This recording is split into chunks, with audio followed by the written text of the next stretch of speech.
Olá a todos, está começando mais um podcast Rosilda Camargo, um podcast que é patrocinado pela Emprework Contabilidade.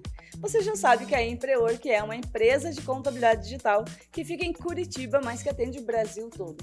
Focada no mercado imobiliário, em franquias, em tecnologia, está pronta para atender a sua empresa. Mas hoje nós estamos aqui para falar sobre marketing. Então você que está nos acompanhando e quer aprender, quer saber como é que você pode crescer aí a tua empresa, aumentar as suas vendas e criar canais de relacionamento com os teus clientes, não perde esse vídeo, acompanha a gente. Aproveita já, clica aqui, curte, se inscreve, manda para quem você conhece, porque o nosso convidado de hoje é uma pessoa extraordinária. Me arrisco a dizer que o cara é o papa do marketing. Com vocês, Anselmo Massad. Tudo bem, Rosilda? Obrigado pelo convite, obrigado pelo elogio que veio logo de cara. Acho que teve um exagero aqui, né? Não tem não. Obrigada. Eu que agradeço muito o convite. Eu tô até nervosa, gente, porque esse homem aqui, ele realmente é... Eu tenho um carinho muito grande por você, uma admiração muito grande por você e toda a tua trajetória, né, Anselmo? Então, por favor, se apresente, comece já contando como que você caiu nesse mundo do marketing, principalmente no mundo da contabilidade, né? Legal.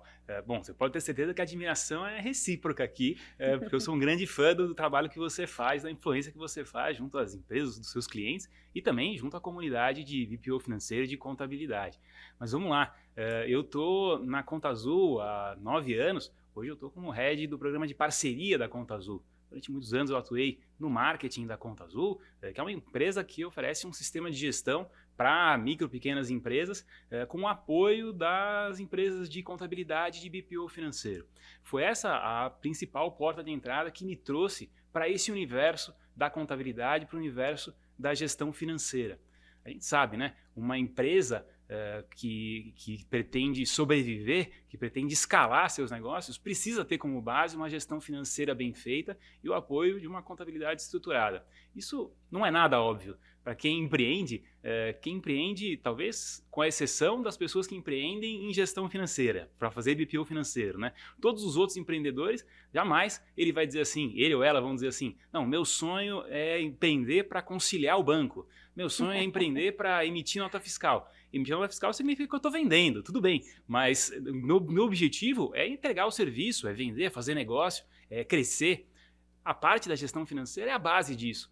Entender isso, que não é óbvio, que não está na cultura do empreendedor brasileiro e talvez de parte nenhuma do mundo, é algo que exige um comprometimento, adquirir uma disciplina nova. E é fascinante ver como isso vai acontecendo com as empresas e como isso muda a vida do empreendedor e da empresa também. Essa relação da contabilidade com a empresa é impressionante. Quando ela se dá numa lógica tradicional da obrigação, é algo burocrático que não valoriza o outro. Agora, quando essa relação muda e vai para um lugar do comprometimento mútuo, do contador conseguindo influenciar a empresa, a gente vê os negócios sendo impulsionados, a gestão financeira e o conhecimento desses especialistas impulsionando os sonhos do empreendedor. Isso é apaixonante, isso é algo que me motiva e que foi o que me trouxe muito próximo e a viver e respirar tão perto. E aí, conversando com pessoas incríveis como você, eu aprendo muito. Aprendo muito sobre negócios, aprendo muito sobre gestão, e não a gestão dos livros, a gestão real, às vezes as coisas que acontecem fora do padrão, fora do script, e que são muito mais desafiadoras. Então esse é o universo que me encanta e com o qual eu tenho me envolvido nos últimos anos aqui. Que lindo, dá para ver a paixão no teu olhar, assim, né? A maneira que você fala e tudo. E é exatamente isso, né? Olhando para o nosso mercado contábil, a gente abre uma empresa contábil com o propósito de ajudar os empresários, para falar de finanças, falar de negócio, falar de crescimento. Só que 90% barra na burocracia, barra na questão da legislação mesmo, né? Da obrigatoriedade, das leis, e aí você acaba esquecendo ali o propósito, que é realmente ajudar o empresário. Bom, a maioria que já conhece a minha história, quem ainda não conhece, tá aí os vídeos antigos, só clicar também.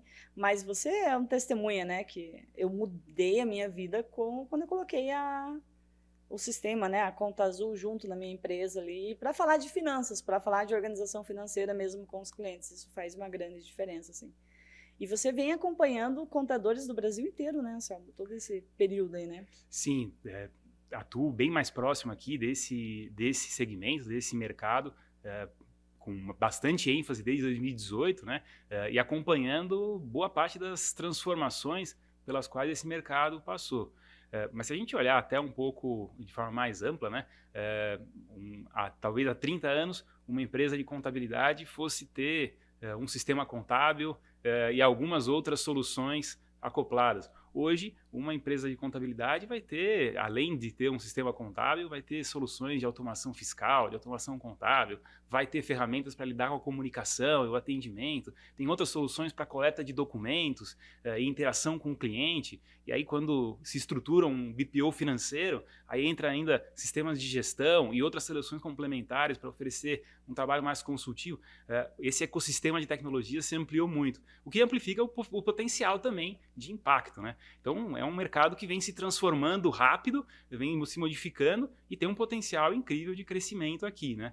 Aí conseguir atrair esses clientes, conseguir reter esses clientes, entregar valor e expandir essa receita se torna também uma oportunidade. Não é fácil, mas é algo que é uma oportunidade bem real e concreta. Sabe, nessa conversa com vários contadores aí pelo Brasil, tem essa dificuldade, né? Tem essa confusão, né? Porque assim, cara, antes a gente não precisava fazer marketing. Vinha por indicação, né? A empresa contábil se sustentava e crescia por indicação. E os últimos anos tá esse marketing forte. Aí o pessoal fica perdido, né? Eu vou para o marketing digital, eu tenho que patrocinar, eu tenho que fazer vídeo no TikTok, se eu vou para o Instagram, o que eu faço, né? Porque veio a onda de influencers e a contabilidade não teve influencers, assim, né? Então a gente ficou meio que perdido nessa situação. E o contador um pouco se esqueceu do offline, né? Que o offline também faz. Mas assim, nessa confusão toda, eu vou te colocar no fervo aqui agora, tá? Se você fosse dono de uma empresa contábil, o que você faria no marketing? Assim, pensando numa empresa que era tradicional, que já tem alguns clientes, mas que daí, né, 2019, devido à época lá da pandemia, a gente teve que mudar tudo, né? Então se transformou muito no digital. E aí nós perdemos esse contato direto com o cliente. Facilitou por um lado, hoje eu consigo atender o Brasil todo, mas por outro lado eu perdi o relacionamento. Então, né, aquele relacionamento de pessoa a pessoa que eu tinha que ir e tal. Então, colocando você agora como dono de uma empresa, o que você faria para crescer, para estreitar esse relacionamento com os meus clientes? Legal, é uma bela pergunta. Tem um disclaimer para colocar que sempre vai depender muito do cenário, do desafio específico. Uma empresa que está passando por desafios de reter clientes vai ter que começar por pontos diferentes de uma empresa que já está com a retenção, com a entrega de valor bem azeitada e está pronta para crescer, está com os processos redondinhos e pronta para crescer. Então, depende um pouco do cenário. Posso te dificultar mais ainda? Pode sim. Empresa sem fluxo de caixa. Não tenho dinheiro para investir em marketing. Maravilha. Ficou mais crocante aqui o cenário, mais legal para trabalhar. Que hoje, né, vamos falar, 80% dos empresários contábeis não tem um dinheiro para marketing ali. Então... É verdade. Não, perfeito. É bem a realidade que a gente vê do mercado. A necessidade de fazer, a vontade de fazer muita coisa e não ter o tempo, né, o investimento necessário para conseguir seguir ali os playbooks, os manuais de gestão de tráfego ou de tráfego, aliás, né, ou dos guias que existem por aí disponíveis e tem muitos meios de fazer. Bom, o primeiro ponto que eu começaria entendendo é garantir que você tem clareza sobre os teus diferenciais e a forma como você está posicionado no mercado. Então, os meus clientes atuais, os meus melhores clientes, não os clientes ruins, os clientes bons, aqueles que eu quero que se multipliquem na minha carteira, qual o valor que eles percebem que eu entrego para eles? Se eu não tiver essa clareza mínima, na hora de eu ir ao mercado, eu posso não ir com a forma, com o posicionamento mais adequado. Eu posso acabar atraindo um perfil de cliente que não é aquele que eu quero trazer. Se eu tenho ali clareza na minha carteira, fazendo uma curva ABC, né? O A é o melhor, o C é aquele que não te paga tão bem assim, que te dá dor de cabeça, o B é quem não está nem um lado nem no outro. Fazendo a ABC mais pobre e simplória possível.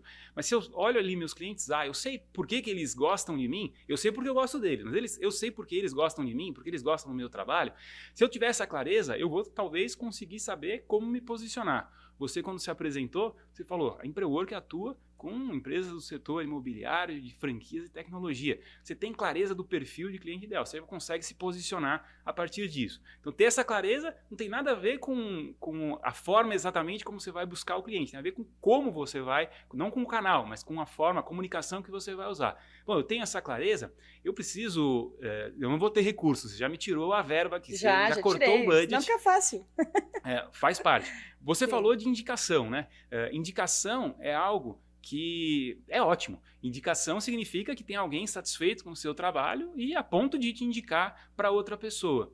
Indicação é algo que vem de forma orgânica, né, natural, mas também pode ser estimulada, também pode ser incentivada. Esse é um tipo de cenário, um tipo de ação de prospecção de clientes, de marketing, uma ação comercial também, que pode ser feita. Você pegar os seus clientes, de preferência os melhores, e tentar identificar neles, olha, se você está percebendo o valor na entrega que eu faço, se o que eu estou fazendo está fazendo sentido e te ajudando, você tem amigos, você conhece outras empresas, clientes ou fornecedores que poderiam se beneficiar desse mesmo tipo de entrega que eu faço para você, me ajuda, me indica também esses clientes. Se você pedir isso uma vez, talvez você consiga uma indicação. Se você pedir isso de forma recorrente, a cada 3, 6 meses, talvez cada um desses clientes consiga, de vez em quando, lembrar de mais alguém que possa precisar de ajuda. E isso não é feio, né? Não tem nada de feio, não tem nada de moral, nem de legal. Ao contrário, se o que eu estou fazendo para você está te ajudando, por que não permitir que eu ajude e contribua com outras pessoas? Eu não estou querendo que você, meu cliente, me venda para outro. Se você puder, eu vou querer. Mas se você não... Eu estou te pedindo só para você me recomendar. Se é verdade que eu estou te ajudando, você pode contar isso para outras pessoas e me dizer para quem você está contando, para que eu já faça essa abordagem. Isso tende a funcionar bem porque empresários conversam entre si. Empresários se relacionam com outros empresários, com fornecedores, com clientes, e a conversa, a dor dos problemas de gestão financeira ou dos problemas contábeis, eventualmente aparece numa conversa. Às vezes aparece numa conversa de um calote que eu tomei, de um cliente, de um atraso que eu tive num pagamento e assim por diante. Então, eventualmente, ter essa clareza dos seus melhores clientes, a sua entrega de valor para pedir indicação, pode ser um canal.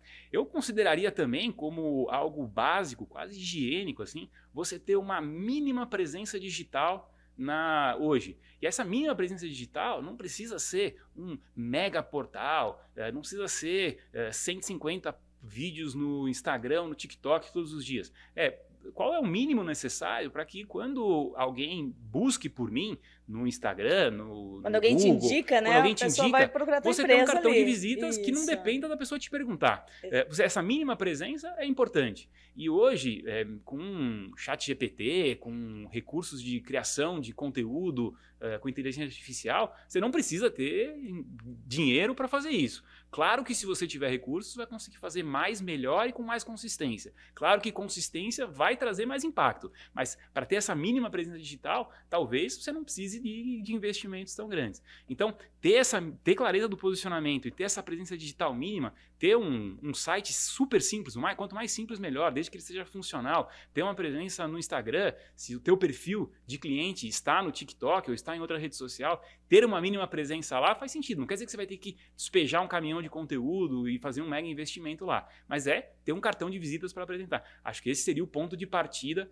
para começar. Mas indicação, em geral, é algo que funciona muito bem para quem está apertado assim, conseguir um fôlego e conseguir dar os primeiros passos. Depois vai ter outras coisas para fazer à medida que vai tendo mais recurso, mais espaço, né? Mas aí tem que garantir também que o resto do processo está bem resolvido, que você vai conseguir receber bem esse cliente, fazer um bom onboard, uma boa implantação e rodar esse processo redondinho.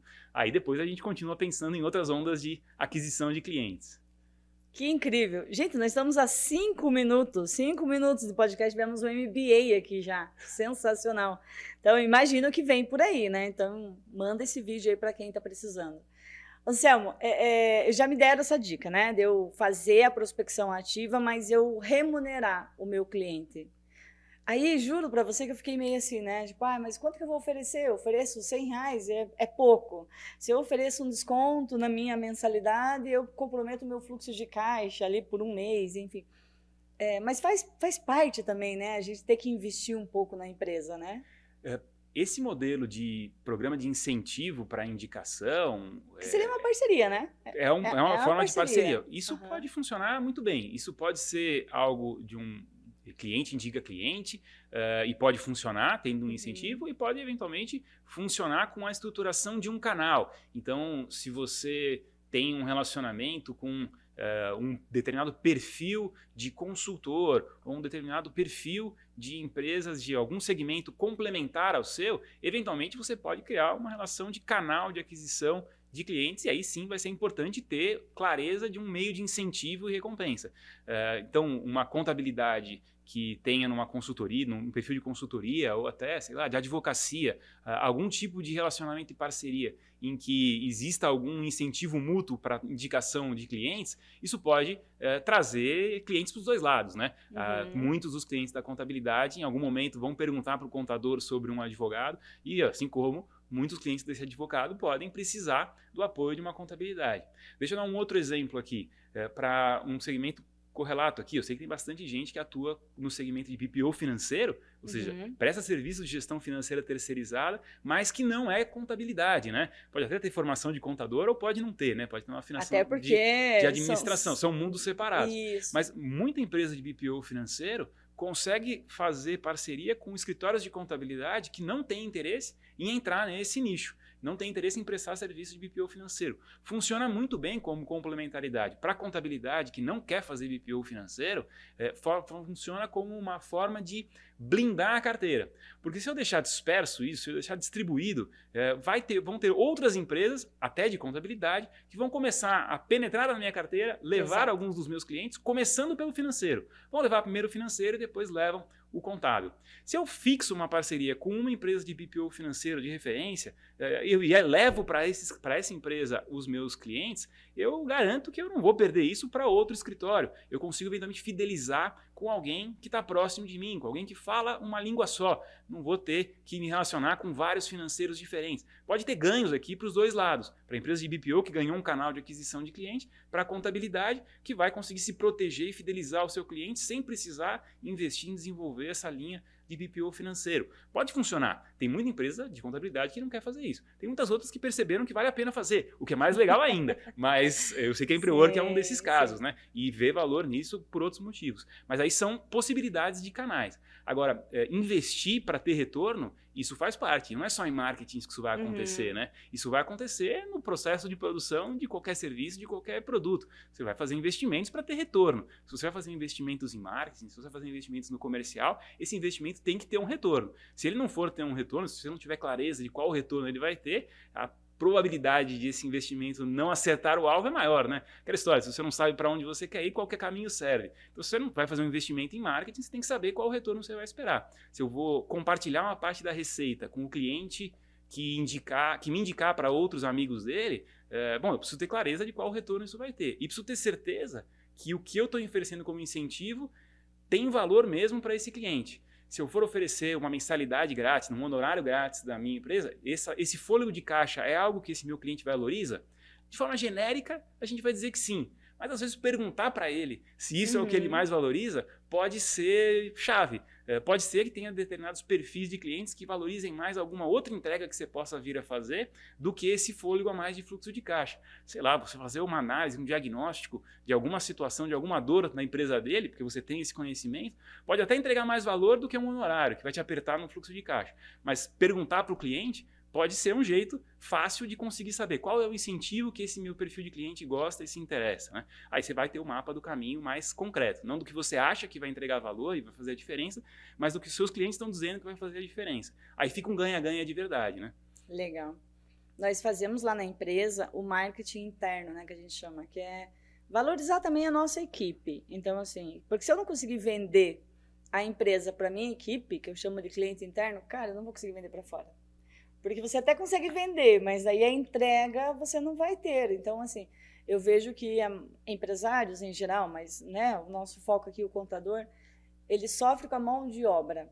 Porque a mão de obra desqualificada, não consigo entregar. Você vende uma coisa, promete uma coisa para o cliente, mas a equipe acaba não entregando. Mas o que eu percebi nessa temporada aí de mentora, né? A gente já está o quê? 4 anos já, né, meu amigo? 5 anos já. é que eu tô com vocês, fez 7, olha. Mas 4 anos de mentoria já, né? Eu percebo que os contadores não vendem a empresa para a equipe. Então, assim, hoje, a gente, claro, é um aprendizado diário também, cada dia a gente está aprendendo mais, mas a gente conseguiu valorizar a equipe interna. Então, assim, todo colaborador que traz um cliente, que ele já conhece como que deve funcionar, qual que é a rotina, como é que é o processo, o que, que a gente vende, ele ganha uma comissão. Às vezes o primeiro honorário, às vezes uma mensalidade, uma abertura, enfim. Porque quando o teu colaborador traz o cliente, facilita muito mais. Porque já vem a venda pronta, né? A venda já está praticamente fechada ali, é só uma questão de marketing. E qual é a tua experiência no mercado contábil? Você acha que os contadores estão pecando nisso, em não valorizar o time? A questão de engajamento de equipe é uma dor bem frequente e latente mesmo desse segmento. Tem um desafio relacionado a encontrar talentos, reter talentos, e não é algo que é tão exclusivo assim do segmento de contabilidade. Empresas pequenas e médias vão ter sempre esse desafio de encontrar, reter talentos. Às vezes uma empresa maior pode ser mais sedutora, às vezes a perspectiva de empreender e montar o próprio negócio pode ser sedutor e interessante para esse perfil. Então esse tipo de cenário existe. No caso das empresas de contabilidade, é algo que acontece bastante. Tem um volume grande de profissionais se formando a cada ano e uma percepção de que a qualidade dessa formação não necessariamente acompanhou o volume e é difícil encontrar pessoas qualificadas. Uma das chaves é entender que o desenvolvimento vai ser parte dessa rotina, né?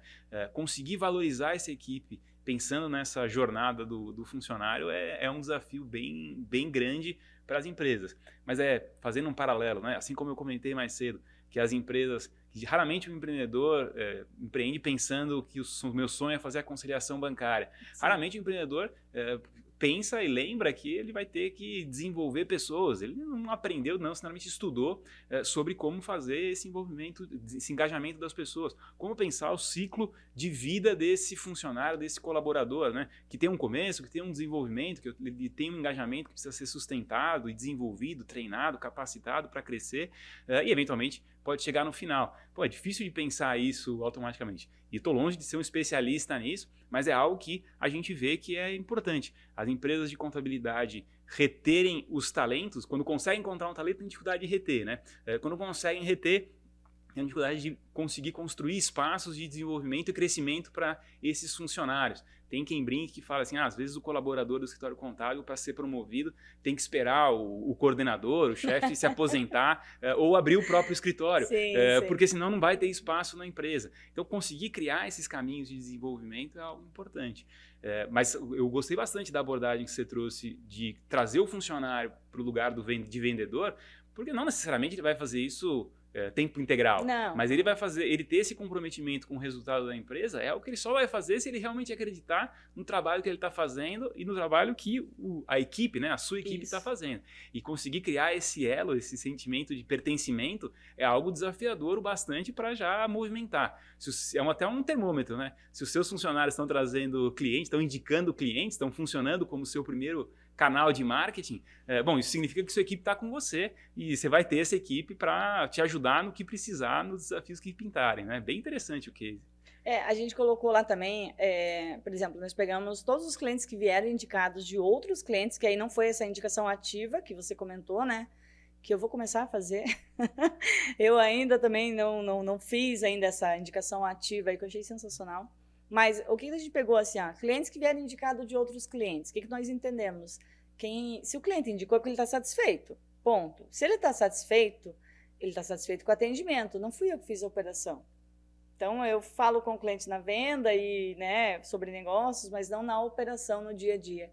Então, foi a equipe. Então, o que a gente fez? Pegamos toda a receita de novos clientes que entraram, pegamos um percentual e dividimos para a equipe. Você não tem noção a alegria do povo, assim, porque realmente foi algo surpreendente, né? Independente do valor, mas foi mais uma questão de você valorizar. Tipo assim, olha, entraram tantos clientes, de indicação de clientes, isso quer dizer que vocês fizeram um excelente trabalho, então aqui está a recompensa. Isso foi bem legal, foi bem bacana, assim, deixa essa dica aqui para quem está nos assistindo, né? Que valorizar a equipe, independente do segmento, né? Se é contabilidade, se é indústria, se é comércio.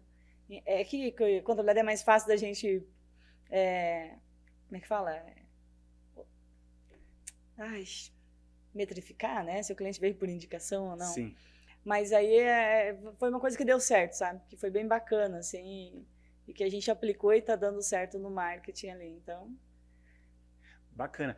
Sabe que quando a gente pensa numa empresa de contabilidade, né, que tem uma equipe de colaboradores, mas costuma ser uma equipe enxuta aqui, né? Operacional. Bem operacional. São poucas as empresas que conseguem se estruturar para ter alguém dedicado ao marketing, ou mesmo uma operação terceirizada, né, contratar uma agência ou um consultor de marketing. São poucas empresas que às vezes conseguem ter um profissional dedicado ao comercial, né, a vendas. Às vezes é o sócio, o mais comum é um dos sócios abraçarem essa causa. E aí pode ser interessante também nesse caminho, num caminho como esse que você faz, você também vai descobrir potenciais talentos, né? Claro que alguém que está dedicado ao operacional não vai ter o mesmo impacto que um profissional de marketing especializado teria. Mas, eventualmente, você pode encontrar algum talento que possa te ajudar, possa te apoiar em alguma iniciativa e te dar um fôlego para conseguir fazer alguma iniciativa com pouco esforço. Não vai achar que você vai transformar, lógico, um operacional do fiscal ou do contábil no gênio do marketing. Não é isso que eu estou dizendo, né? É muito difícil a pessoa, vai demorar para se desenvolver nisso se for o interesse dela. Mas, às vezes, uma ajuda, pequenas ajudas, podem fazer sentido. Isso pode se aplicar, e acaba se aplicando, né, numa empresa enxuta, para as diversas áreas. Pô, tem alguém que dá uma ajuda aqui num aspecto de DP, num aspecto de RH, num aspecto que não é exatamente o core, né, o núcleo da competência da pessoa, mas ela tem algum talento, alguma facilidade, interesse, e essa contribuição pode vir. Às vezes pode ter alguma ajuda que não está escondida aqui, subaproveitada, né? Esse caminho que você explicou também pode despertar alguns talentos aqui. Você descobrir alguém que tem uma facilidade para o comercial, que pode não funcionar para trazer um cliente novo, mas pode te ajudar a expandir uma receita da base. Pode ajudar a identificar uma dor de um cliente da base para um novo serviço que você possa oferecer para ele. Até porque tem métricas padrão, é muito mais barato você vender para alguém que já é seu cliente do que você adquirir um cliente novo, né? Alguém que já te conhece, já sabe o tipo de entrega que você faz, vai ser mais fácil convencê-lo. Às vezes alguém pode atuar nessa etapa de expansão da receita. Uma vez que você está entregando o valor para ele, pensar em expandir receita se torna mais viável. Encontrar quem são os talentos ali dentro que vão te ajudar a expandir isso também é importante. É até um aspecto de marketing que é raramente imaginado, ou pouca gente conecta marketing com esse outro lado, né? O lado de ciclo de vida do cliente. Como fazer para o cliente ficar mais tempo, como fazer para o cliente deixar mais receita com a empresa. Como você faz para expandir a receita que o cliente paga? Não é só aumentando o honorário, né? Às vezes é oferecendo outros serviços. E aí identificando a dor que esse cliente tem como gatilho para oferecer outro serviço, é algo que não é tão trivial de fazer. Nem sempre a gente sabe que o cliente está precisando de alguma outra solução que você pode ajudar. Ter o time antenado e ligado com isso pode ser uma chave também para você conseguir essa receita a mais. Você sabe que todos os BPOs que entraram lá na empresa, né, que são de clientes, quem me trouxe a necessidade foi o time. Foi o time que me trouxe e falou assim, o fulano precisa de organização financeira, conversa com ele porque ele precisa de, enfim, né, de uma ajuda sua. Eu acho que ele está pagando, porque assim, a turma do fiscal sabe que está o DAS em atraso, que está o imposto em atraso, o DP sabe que é um entra e sai de funcionário, que tem uma rotatividade, o que está em atraso, o que está com dificuldades ali. A parte contábil também, né, tipo, tá tudo bagunçado e não tem ali para onde foi o dinheiro. Então, assim, dentro da nossa empresa, eu acho que 80% dos que vieram foi porque o time percebeu a necessidade. E esse upsell, né, de fazer uma venda a mais ali para o cliente, só vem da operação. Porque nós não temos tempos de acompanhar e não conhece no o dia a dia, né? Claro. Isso, então foi bem bacana, assim. E se você for pensar, né, quais são os maiores ladrões de tempo do departamento de pessoal e do fiscal, né? Talvez um dos maiores ladrões seja remissão de guia, né? O cliente esqueceu de pagar, né? Perdeu a guia, não recebeu, disse que não recebeu, mas, né, disse que não recebeu. Ela não pagou mesmo, né? Por fluxo de caixa. Exato. Não... Aí, que sinal que esse cliente está dando para você, contabilidade, né? Ele está dando o sinal de que ele está desorganizado, que as finanças dele não estão organizadas. Ou ele está desorganizado a ponto de ter problema no caixa, ou ele está desorganizado a ponto de ser bagunçado só e perder os prazos e tal. Tem uma mensagem aqui, só que nem sempre esse cliente vai estar consciente da dor, né? Mas aí você talvez precise ajudar e entrar com um olhar comercial mais aguçado, mais avançado, para cutucar essa ferida ali do cliente, né? Ajudar o cliente a perceber que ele tem essa dor de gestão financeira ou de falta de gestão financeira, para aí sim começar uma conversa de BPO financeiro. Mas super legal você ter o time antenado e atento, é chave, porque é eles mesmos que vão ter esse termômetro, né? Sim. De quem são os bagunçadões ali. E que no fim, se ficarem organizados, vai desonerar e tirar esforço e tirar perda de tempo do fiscal, do DP, porque não vai ter que remitir tanta guia assim na vida a partir dessas finanças organizadas, né? Não, e ninguém gosta, né, de ficar refazendo, né, o trabalho ali, porque aí se o colaborador da empresa de contabilidade fica só recalculando ou digitando, ele se sente um inútil. Tipo, eu tô aqui e ninguém vê valor no meu serviço. Agora, quando você faz uma análise tributária, você entrega um estudo, você consegue passar toda ali de uma única vez, a gente percebe que eles ficam muito mais felizes, né? Porque realmente, cara, nós estamos falando de profissional que está ali, que quer entregar e quer ser valorizado. Ninguém vai para a empresa para fazer e passar despercebido, né? Sabe uma coisa legal? É que, assim, lembrando agora, você falando e eu lembrando, né? Na faculdade de contabilidade, eu acho que a gente teve, se tiver, não sei, 3 meses, 4 meses de marketing, uma matéria, foi muito, né? Em 4 anos de curso, assim. Então, é aquele marketing muito, só para dizer que teve a matéria ali, né? E contador não foi preparado para ser vendedor, para falar de pessoas, para falar de negócios. E é engraçado que, analisando, a gente não é nem preparado para atender as obrigações fiscais também, né? Porque você não aprende na faculdade a entregar um SPED, a fazer uma DCTF, a entregar um E-Social. Você não aprende isso na faculdade. Você vai aprender isso na prática. E você também não aprende marketing, não aprende vendas, não aprende relacionamento, não aprende gestão de pessoas. Então, quer dizer, a gente aprende parte técnica da lei, como deve ser feito, os princípios e cálculos e tudo. E aí, quando você abre uma empresa de contabilidade, você fica perdido. Porque aí você tem que atender o governo, atender a burocracia, lidar com a equipe e muito contador. O perfil do contador é não saber fazer gestão de pessoas. É incrível como nós somos muito assim, ó. Eu digo por carteirinha, né? E a maioria dos contadores que eu conheço não tem o perfil para gestão de pessoas, para lidar com pessoas. Talvez porque a gente é muito assim, ainda mais falar em marketing, né? Você acha que eventos offline... Agora, uma outra dica de marketing, a gente já falou de indicação, de time, de valorização. O offline ainda tá em dia, Anselmo? Porque, assim, tem uma grande confusão no mercado. Quando a gente fala para os contadores, assim, você precisa nichar, você precisa entender para quem você vai vender e o que você vai vender, até para você saber como que você vai falar, o pessoal acha que, tipo, eu não posso focar num único segmento. Eu tinha isso. Eu achava que, tipo, não, mas eu não posso focar um só, daí vai que vem uma crise no mercado e aquele segmento que eu atuo vai embora, né? Aí, quando eu entendi o que era nicho, por exemplo, hoje nós mercamos, nosso mercado é o mercado imobiliário, mas dentro desse mercado tem 14 nichos ali. Eu pego desde a incorporadora até a administradora de condomínio, e ali passa marmoraria, marcenaria, incorporadora, construtora, corretor, arquiteto, engenheiro, enfim, todos que trabalham na área da imobiliária, né, da construção ali. Aí eu entendi. Falei, cara, então é para esse mercado. Eu não vou falar para médico, não vou falar para varejista, não vou falar para indústria, porque eu não que a gente não entende. Não tem como você agradar todo mundo, né? Se você quiser atender todo mundo, você não atende ninguém. Essa é a realidade. A gente se torna o contador generalista lá. E eu percebi que quando eu nichei, o offline funcionou melhor. Porque daí eu sabia exatamente que evento que eu tenho que ir, o que eu tenho que fazer. E aí no marketing isso funciona? Porque eu não sei se eu misturo comercial com marketing aqui. Legal, é uma ótima reflexão, Rosilda. Eu acho que uma parte da resposta você já trouxe e eu concordo. Quando você Mas isso seria comercial, né? Sim, assim. Mas vamos lá. Se eu estou pensando marketing, eu vou pensar desde a forma como eu vou ao mercado, né? Como eu me posiciono, como eu organizo a minha oferta, como eu me diferencio dos meus concorrentes, que canais que eu uso para chegar nesse meu cliente, né, esse meu cliente ideal aqui, e aí como que eu faço para trazer esse cliente, fazer o onboarding, e fazer a entrega de fato de valor de forma recorrente para depois conseguir mais dinheiro, manter ele na carteira por muito tempo.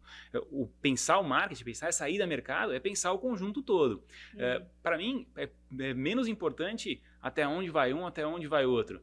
O mais importante é você pensar, se você está pensando aqui, como você vai ao mercado mesmo, com que tom, com que posicionamento, com que enfoque. Se você vai genericamente para o mercado, provavelmente você vai atrair um pouco de tudo sem necessariamente conseguir um impacto tão grande assim. Se você consegue ter uma escolha de negócios, como a que você descreveu, que você fez, de optar por um segmento, por alguns nichos específicos, você consegue ter mais foco, aí você consegue ter mais profundidade. Se você vai a um evento, você pode ir a um evento, participar de um evento de formas diferentes. Você pode participar de um evento como expositor, né? Patrocinando um evento com um stand, expondo, se colocando ali, oferecendo o seu serviço. Ou às vezes até oferecendo um coffee break, que é mais em conta, né? Ou eventualmente até promovendo alguns eventos. Para promover um evento, tem um desafio de investimento aqui, mas eu não preciso promover uma mega conferência. Eu posso promover alguns encontros, alguns cafés, eu posso promover encontros de conversa, rodas de conversa entre meus clientes, rodas de negócio entre meus clientes. É um tipo de evento também que pode funcionar. Existe o marketing digital trouxe possibilidades incríveis para as empresas. Possibilidades que antes não existiam, de você conseguir ter certos níveis de escala que antes exigiam investimentos muito maiores. Marketing offline envolvia investir em mídia impressa ou mídia eletrônica, que era TV e rádio, tudo isso muito mais caro e muito mais difícil de você ter foco e clareza de medição de resultado. O marketing digital é fantástico nesse ponto de vista, de permitir um investimento com foco, com nicho, que você tem clareza de retorno de investimento. Isso é fantástico no marketing digital, mas não necessariamente significa que é a única coisa que existe no mercado disponível. Você pode escolher outras abordagens e esses modelos offline, como você descreveu, de eventos, podem funcionar muito bem. Achar que o offline significa uma coisa só, assim como achar que marketing digital significa uma coisa só, é um pouco rasa como leitura, né? A gente pode ter diferentes abordagens que até combinem essas duas coisas e que vão funcionar melhor ainda, né? Se eu vou para um evento, participar de um evento como expositor, vai ser importante eu usar canais digitais para eventualmente avisar meus clientes, meus potenciais clientes, que eu vou estar lá, né? E depois que eu estive lá, que eu coletei um monte de informação de prospects, né, de possíveis clientes, é importante eu usar canais digitais para continuar conversando com eles. Usar e-mail, usar o WhatsApp, criar um grupo de WhatsApp para continuar conversando, pensar numa ativação, vai ter negócio que você vai fazer no evento, mas vai ter negócio que você vai precisar fazer depois do evento. Depois de algum tempo namorando, né? E fazendo esse relacionamento com o cliente. Aí você vai ter que combinar isso com outras estratégias que deveriam ser digitais, né? Você não precisa fazer outro evento para converter esse cliente. Você pode continuar esse relacionamento digital, talvez fazer, sim, outro evento para fechar, mas vai depender muito da estratégia. Fazer offline não é crime nem pecado, não. Pode funcionar muito bem, especialmente se você tem clareza do nicho de atuação que você quer, que você está buscando e de como você vai para esse mercado, né? Aí isso pode funcionar muito bem. Mas, de novo, você vai fazer um investimento em eventos patrocinados, né? Eventos de terceiros ou próprios, vai ser importante você entender como essa engrenagem, como essa roda vai girar para esse investimento retornar, para o retorno sobre o investimento acontecer e permitir que você continue fazendo isso funcionar, né? Legal. Eu gosto, eu vou te colocar numa outra fogueira aqui agora, vamos lá. Vocês ali na Conta Azul, né? Eu sei que esse é teu canal, que você tá ali na frente, você criou parceria o embaixador, né? Os embaixadores, influencers, enfim. Como que a gente consegue fazer um programa desse com os nossos clientes? Ou você acha que o caminho, talvez pegar um influencer do mercado que eu atendo, né? Um nicho que eu atendo, e aí ele fazer uma collab? Como que eu crio, Anselmo, esse canal, né, de parceria assim, numa empresa contábil? Legal. Existem vários modelos de parceria diferentes que podem ser estabelecidos, né? Um modelo de parceria com influenciadores pode acontecer desde grandes empresas, estilo Nike no relacionamento com o Michael Jordan, um relacionamento que envolve milhões, como pode envolver um relacionamento mais vida real aqui, com um influenciador de um nicho específico em redes sociais, que eu me aproximo, faço um combinado, um contrato, e combino alguma mecânica de influência, em que essa pessoa vai fazer, vai indicar o seu serviço, vai ganhar alguma coisa, uma comissão, uma remuneração por essa ação. São formas, é um tipo de parceria que você pode estabelecer. Você vai criar um relacionamento com um influenciador e esse influenciador te ajuda a se posicionar, a ganhar autoridade num determinado mercado. Isso não com a intenção de vender, mas de posicionamento de marca. Pode funcionar para os dois modelos, depende muito da forma como você vai fazer esse trabalho. Bom, existem especialistas que atuam especificamente nisso, né? Agências que ajudam a mediar e localizar, recrutar influenciadores, selecionar esses influenciadores que cabem no investimento que você está disposto a fazer e, eventualmente, facilitem essa relação. Isso pode funcionar até para trazer vendas, fazer algum contrato por performance, pelo resultado que isso vier. Pode não ser tão simples assim, e vai envolver um pouco de tentativa e erro, né? Às vezes, o influenciador não é exatamente a pessoa que vai atingir exatamente o teu público. Pode ter descobertas nesse processo. Mas, em geral, funciona muito bem. Tem muito influenciador aprende, né? que consegue trazer resultados bem importantes para a empresa. Vai ser importante ter essa clareza de objetivo antes de ir trabalhar com o influenciador. Mas o modelo que você descreveu, que a Conta Azul realizou ali, eu tive um envolvimento grande com isso, de criar um time de embaixadores, é algo que envolve um relacionamento de mais longo prazo entre parceiros específicos, né, clientes ou parceiros específicos com a marca. Aí existe uma identificação com a marca que é importante, um comprometimento conjunto aqui, com propósitos comuns, né, e um relacionamento baseado aqui em algo que deu certo. Os embaixadores da Conta Azul são empresários de contabilidade, de BPO financeiro, que usam a Conta Azul no seu dia a dia, que conseguem extrair valor da Conta Azul. Então, para cada real que investe da Conta Azul, volta retorno, né? Isso funciona para cada um dos embaixadores. Bom, na medida que isso funciona, eles conseguem compartilhar isso com o mercado. Eles têm disposição de compartilhar isso com o mercado, esse tipo de ganho, compartilhar atalhos, compartilhar caminhos.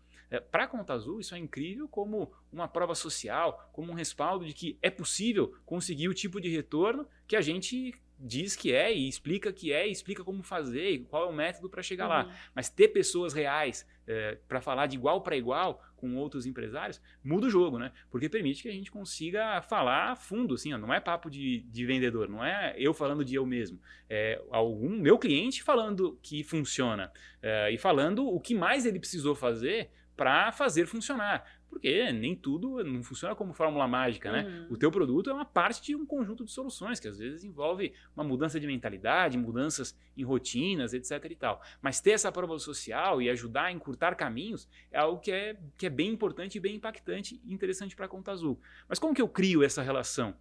Eu preciso identificar primeiro que existe esse perfil de cliente que vê valor na minha entrega nesse nível, que vê valor e tem compromisso com propósitos e objetivos comuns. Consegue enxergar que juntos a gente consegue fazer coisas interessantes. Tem um ganha-ganha colocado aqui. Muitos dos nossos embaixadores valorizam o tipo de visibilidade que conseguem na medida em que participam de eventos da Conta Azul, palestram em eventos da Conta Azul, ganham voz quando a gente promove ativações desse tipo. Isso tem valor para os nossos embaixadores.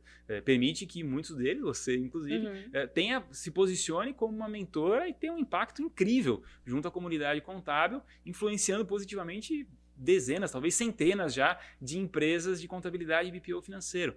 Bom, esse ganha-ganha é legal. Pô, existe isso, eu consigo criar isso com alguns dos meus clientes, consigo usar meus clientes para serem alavancas, né, para atraírem ou eventualmente para além de atrair, né? Nem sempre eu preciso usar o meu cliente só para atrair. Às vezes eu posso aproveitar o meu cliente para ajudar a converter, para ajudar a fazer entender que a minha solução resolve sim a dor que ele tem, ou entender que para conseguir extrair mais valor da minha solução tem alguma outra mudança que eu preciso fazer do meu lado como cliente, né? Então esse tipo de contribuição foi a chave para que fez funcionar o programa de embaixadores. Ter um compromisso comum com um nicho de clientes, ter uma história de sucesso que embasa e respalda isso e ter uma possibilidade de mudança e impacto numa comunidade mais ampla. É muito legal que a gente ouve depoimentos de contadores que falam: antes da Conta Azul eu ia para os eventos de contabilidade, olhava para o lado e não falava com a outra pessoa porque eu via nele um concorrente. Depois de participar dos eventos da Conta Azul eu entendi. Tem uma comunidade aqui que é mais legal eu conversar e trocar figurinhas e entender como eu resolvi meus desafios, como ele resolveu os dele, e a gente aprender junto, do que eu só olhar para o lado como um concorrente. Pode até ser que eu perca um cliente para ele no caminho e roube um cliente dele no caminho, mas mais do que isso, eu vou ganhar mais se eu dividir o conhecimento. Esse tipo de contribuição é um impacto fantástico que a gente consegue trazer. Então é nesse ambiente que a gente conseguiu falar, bom, tem um grupo aqui que compartilha especialmente os valores da Conta Azul e que vai nos ajudar muito a acelerar o impacto que a gente está tendo. E aí que a gente formou esse grupo de embaixadores, que evoluiu. Tem gente que entra, tem gente que sai, faz parte do jogo. Ninguém não é nada perpétuo nessa relação, mas que a gente consegue trazer um impacto interessante, né? Legal, eu sou prova viva disso, né? Tanto do networking ali, porque eu mudei muito meu mindset, mudei os processos na empresa nessa troca, conversando com outros colegas, outros profissionais no dia a dia ali, né? E pensando aqui agora, se o contador fizer um café com o contador lá e levar um cliente dele para palestrar ou para falar da rotina ali, é muito mais, vai ter muito uma percepção maior, né? De eu estar falando o empresário falando para o empresário do que eu, como contador, falando ali. Porque, querendo ou não, eu sou o santo de casa. E santo de casa, às vezes, não faz milagre, né? Tipo, o contador está falando que precisa dividir, separar as despesas e arrumar. E a importância da organização financeira, a importância de um BPO, né? De você terceirizar ali, para você ter tempo para focar no que é necessário para o teu negócio. E quando você traz alguém falando que, cara, eu estava assim, eu fiz isso e deu certo, porque é o dia a dia do empresário que nós, como contadores, a gente é só uma pecinha mesmo, é o que você falou, a gente olha ali o financeiro, o tributário, né? Mas assim, a empresa tem outros departamentos que a gente não consegue acompanhar e a gente não tem nem conhecimento para isso, né? Pode até ser uma peça pequena se você pensar no conjunto todo de negócio. Sim. Mas é uma peça decisiva, né? E está num lugar muito estratégico porque está olhando muito para o dinheiro, está olhando para conformidade legal, está olhando para garantir tanto alguns aspectos muito básicos de sobrevivência, mas com potencial de mudar o jogo da vida de uma empresa se feito do jeito certo, né? Se usar essas ferramentas do jeito certo. Então pode até ser pequeno, mas tem um impacto enorme. E aí eu gosto muito dessa abordagem que você traz, promover um evento, um café, que tenha uma conversa entre empresários, você talvez comece a fomentar rodadas de negócio, né? E você valoriza a tua marca, né? A fomentar negócios entre os seus clientes. Pode até ser que você não ganhe diretamente com isso, mas esse cliente que fechou um negócio nesse café que você promoveu, vai ter um relacionamento aprofundado que ele vai ter criado com você, que vai fidelizar ele mais, que vai torná-lo mais propenso a indicar o seu serviço para outras empresas. E pode ser que tenha ganhos colaterais múltiplos aqui de fazer algo assim. Você pode, num café como esse, ser o caminho para falar assim, olha, você está convidado desde que você traga um amigo que ainda não é meu cliente, porque a gente quer fazer essa conversa circular. E isso te permite enriquecer essa rede, né? Aumentar essa base de potenciais clientes, de leads. Pode funcionar super bem aqui nesse caminho. Algo assim, como quase qualquer tipo de iniciativa de marketing, vai funcionar melhor se você conseguir ter consistência, né? Se você fizer uma e nunca mais fizer, provavelmente vai ter menos impacto do que se você fizer com alguma frequência. Não precisa ser toda semana, talvez não possa nem ser todo mês, mas com alguma frequência você vai conseguir fazer essas conversas continuarem, né? Marketing é algo que eu vou ter resultado, pode afirmar aí, de 12 meses no mínimo? Assim. Você pode ter frutas mais baixas que vão te trazer algum resultado mais rápido. Esses exemplos que a gente citou de fomentar indicações da base de clientes, fomentar indicações dos teus funcionários, são coisas que, se estiverem maduras, se você estiver entregando valor, se você tiver uma parte da equipe comprometida, pode vir rápido. Você criar essas engrenagens, esses mecanismos, não deixa de ser uma ação de marketing que vai ter um retorno rápido. Agora, ele vai chegar num certo patamar, ele não vai te permitir escalar tanto. Quando você vai colocar outras camadas de marketing, você vai precisar olhar para os prazos compatíveis com isso. E dificilmente você vai conseguir acertar na primeira tacada, né? Se você for fazer um evento próprio, um café com os seus clientes, se você for participar de eventos de um determinado nicho que você pretende atuar, ou se você já chegou no momento, não, eu já estou preparado para ir para o marketing digital, consigo ter uma consistência, o investimento necessário para ter esse retorno. Você vai desenhar um plano para ter esse resultado. Você tem que ter clareza do que você quer, qual jogo que você vai jogar, né?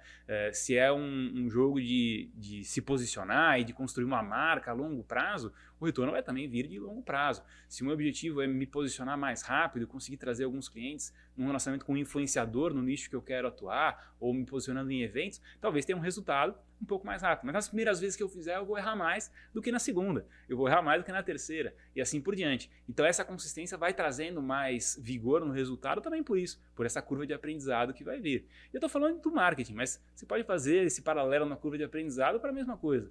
O esforço que você teve para contratar o primeiro funcionário foi provavelmente maior e mais difícil do que contratar o segundo e o terceiro. Aí se você vai abrir um setor novo, talvez volte a encontrar as mesmas dificuldades. A primeira vez que você vai fazer uma coisa, você vai ter mais dificuldade, né? Com canais de marketing que você vai abrir, isso também vai acontecer. E aí você se cercar de pessoas que te ajudam, se cercar de pessoas competentes, profissionais que possam contribuir, vai encurtar caminhos, seguramente. Mas não vai tirar a necessidade de você estar próximo, entendendo e aprendendo o que funciona e onde pode ser melhor, né? Que bacana. Já passamos de 1 hora aqui, ó. O papo vai, né? Então, vou fazer uma última pergunta aqui, que eu quero que você me ajude. Não tenho tempo na área do digital, né? Tipo, é por causa da burocracia mesmo, no dia a dia a gente não tem tempo. Como que eu consigo, para otimizar conteúdo, de repente fazer uma live, gravar um podcast, que eu posso fazer vários cortes, fazer uma única ação que eu consiga pegar material digital para usar ele em vários canais? Isso funciona? Porque contador geralmente ele é mais centrado, né? Ele é mais sério, ele não tem muito aquela... Tirando o nosso contador revoltado, né? Mas assim, geralmente é assim. Então uma live falando no digital agora, seria mais o caminho indicado, Anselmo? Você vai falar técnico, vai dar o recado, mas não tão técnico assim também, né? Pode ser um caminho se você tiver já algum canal para divulgar essa live. Se você já tem os seus clientes ali e você tem algo para falar com eles, se você consegue com uma base de leads, já tem leads no WhatsApp, ou tem clientes no WhatsApp que você tem um relacionamento próximo e você percebe que eles respondem bem para os convites que você faz, quando você envia algum material, algum conteúdo, alguma informação sobre uma mudança de legislação, você percebe que eles respondem bem, eventualmente caminhar para isso pode funcionar perfeitamente bem. O cuidado que a gente tem que ter com algo assim se eu não tiver canais para divulgar que eu vou fazer essa live, ninguém vai ficar sabendo. Né? Não vai ser só por fazer a live que as pessoas vão aparecer ali ao vivo. Aí se eu Mas eu não posso 3 usar pessoas a live? Ao vivo, pode, com certeza. Pra aí eu posso transformar essa live em uma quebra de 2, 3 conteúdos. Mas tem outros recursos para gerar conteúdo, Rosilda, que também podem funcionar. Quer ver um que funciona bem? Muitas das reuniões que você faz com o seu cliente, reuniões de negócio, às vezes uma revisão trimestral, às vezes um diagnóstico mais eventual, muitas vezes você faz pelo Teams, pelo Google Meets, e muitas vezes você grava essa reunião. Tem muita coisa que você fala nessa reunião que poderia virar conteúdo, que pode não ser tão específico assim na realidade do cliente. Tem coisas conceituais que você fala nessa reunião que daqui a pouco poderiam virar cortes. Você não vai mostrar o teu cliente e você não vai falar nenhuma palavra que identifique aquele cliente. Você pode simplesmente usar um trecho de uma reunião que você já fez, um conteúdo que você já gerou para um cliente e multiplicar esse impacto. Aí você nem precisou fazer a live. Aí você já fez a live ao vivo, né? Você fez a live, tinha que ser ao vivo. Essa foi redundante. Sim. Mas você já gravou esse conteúdo, ele já está lá arquivado. Aí você fala assim, putz, isso aqui que eu falei é legal, e assim como ajudou esse cliente, ele entendeu algo que ele nunca tinha pensado na empresa dele, outros clientes podem usar. Tem uma vantagem de fazer essa técnica que, como você está numa conversa, normalmente o feedback é imediato, né? O teu interlocutor vai falar assim, entendi, eu entendi isso. Mais do que às vezes uma live que você está falando e nem sempre tem esse feedback tão rápido assim do cliente. Isso pode ser um jeito de você começar a gerar conteúdo e até ter mais familiaridade, porque às vezes falar para a câmera dá uma vergonha enorme, né? Conheço bastante gente que tem essa trava. Colocou a câmera na frente, travou. Agora, quando a gente está numa reunião no Teams, no Zoom, no Google Meet, a gente está na frente de uma câmera, está gravando, está performando super bem ali, né? Até esquece. E por que não transformar uma parte disso em conteúdo? Claro, com esse cuidado, né? Não vou trazer nada que identifique o cliente, não vou expor um número do cliente, um dado, mas algo que eu estou explicando o conceito para ele sobre, sei lá, fluxo de caixa. Estou pegando um exemplo trivial aqui, mas se eu for explicar um conceito específico do que ele tem que olhar num relatório de fluxo de caixa, talvez isso ajude outros clientes e talvez vá te ajudando a se posicionar com um investimento zero. Você já está fazendo isso, você já está gravando essa reunião, né? Você já fez a reunião, você já está gravando, então ela já está paga, aí você eventualmente vai transformar isso num corte.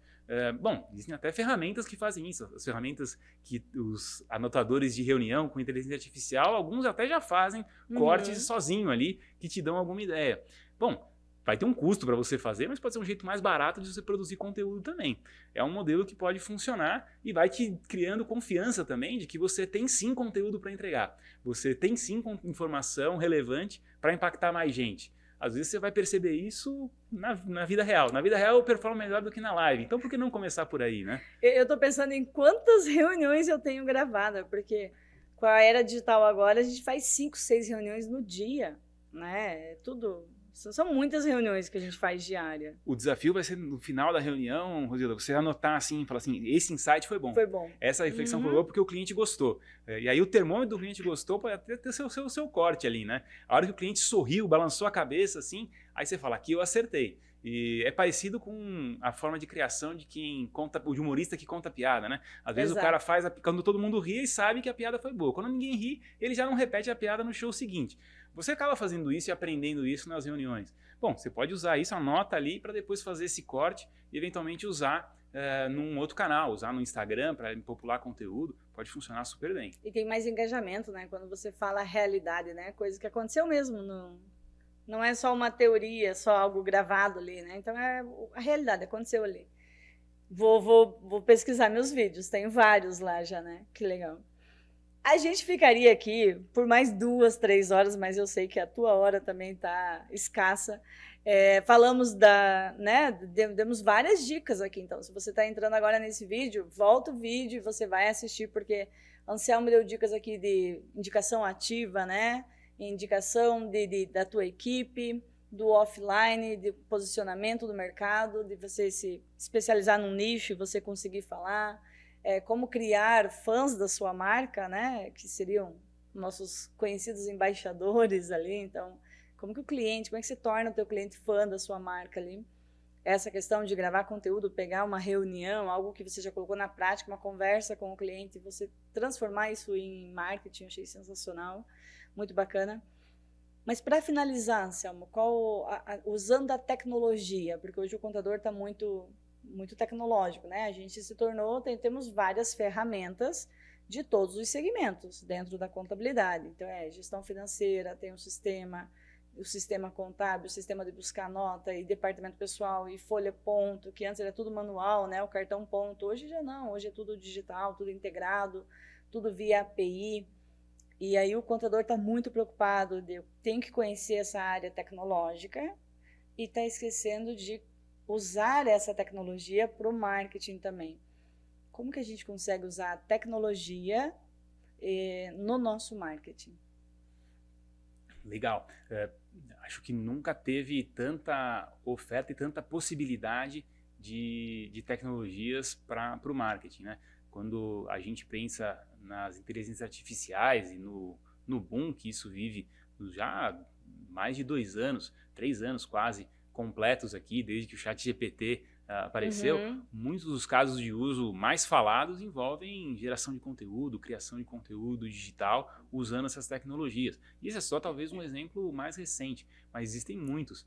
Hoje, as empresas que têm uma estruturação de marketing maior, têm em áreas de tecnologia do marketing, é uma sigla MarTech, né, um termo que vem do inglês, né, mas as tecnologias do marketing, esse núcleo de MarTech, o núcleo de operações de marketing é chave, é crítico para o processo todo funcionar. Isso funciona e é necessário, claro, num grau de investimento para as empresas maiores, mas para as empresas menores também existem ferramentas mais baratas. Acho que o principal, usar tecnologia para o marketing é necessário, vai fazer parte de qualquer processo que você vai fazer. Mesmo se você for fazer uma abordagem de marketing mais offline, como os exemplos que a gente deu de um evento ou um café, algo nesse sentido. Se você for para o digital, mais ainda.